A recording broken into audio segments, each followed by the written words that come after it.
নতুন কিছু বানাতে আমার তো বেশ ভালোই লাগে। আপনাদের কেমন লাগে প্লিজ কমেন্টে জানাতে ভুলবেন না। সো হ্যালো এভরিওয়ান, আমি সুতপা। আমার নতুন একটি ছোট্ট ব্লগে আপনাদের সবাইকে স্বাগত। আমরা বাজার থেকে যে কাঁকড়া নিয়ে আসি, ওর মোটা দাঁড়াগুলো তো নিয়ে নিই, পাতলা দাঁড়াগুলো বেশিরভাগই ফেলে দিই। ওই ফেলে দেওয়া দাঁড়াগুলোই আজ আমি ইউজ করে বানিয়েছিলাম ক্র্যাব স্যুপ। দাঁড়াগুলো ভালোভাবে পরিষ্কার করে ধুয়ে ভেজে নিয়ে মিক্সির মধ্যে সামান্য পরিমাণ জল দিয়ে আর একটা টমেটো সেদ্ধ করে সব মিক্স করে পিষে ওর জলটা আমি বের করে নিয়েছিলাম ছেঁকে।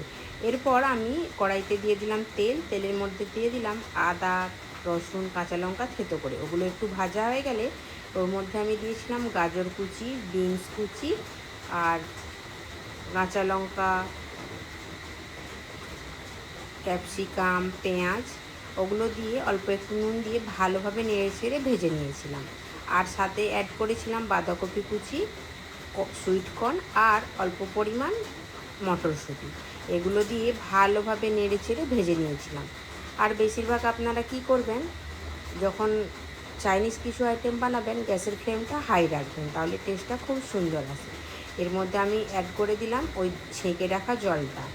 দেখুন আর একটু ধুয়ে, বাটিটা ধুয়ে জলটাও দিয়ে দিয়েছিলাম। আর দিয়ে দিলাম কর্নফ্লাওয়ারটা জলে গুলে অল্প পরিমাণ দিয়ে দিলাম, তাহলে কি হবে, একটু গাঢ় ভাবটা আসবে। এরপর আমি এর মধ্যে দিলাম ডার্ক সয়া সস আর দেবো সামান্য পরিমাণ ভিনিগার দিয়ে এটা একটু কিছু টাইম ফুটতে দেবো। কিছু টাইম ফুটে গেলেই এর মধ্যে আমি অ্যাড করে দেবো ব্ল্যাক সল্ট দিয়েছিলাম।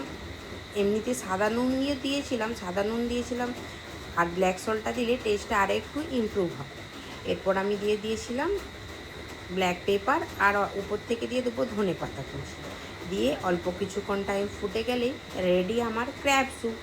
আপনারাও বাড়িতে বানিয়ে খেয়ে দেখবেন আর কেমন হয়েছে আমায় কমেন্টে জানাতে ভুলবেন না।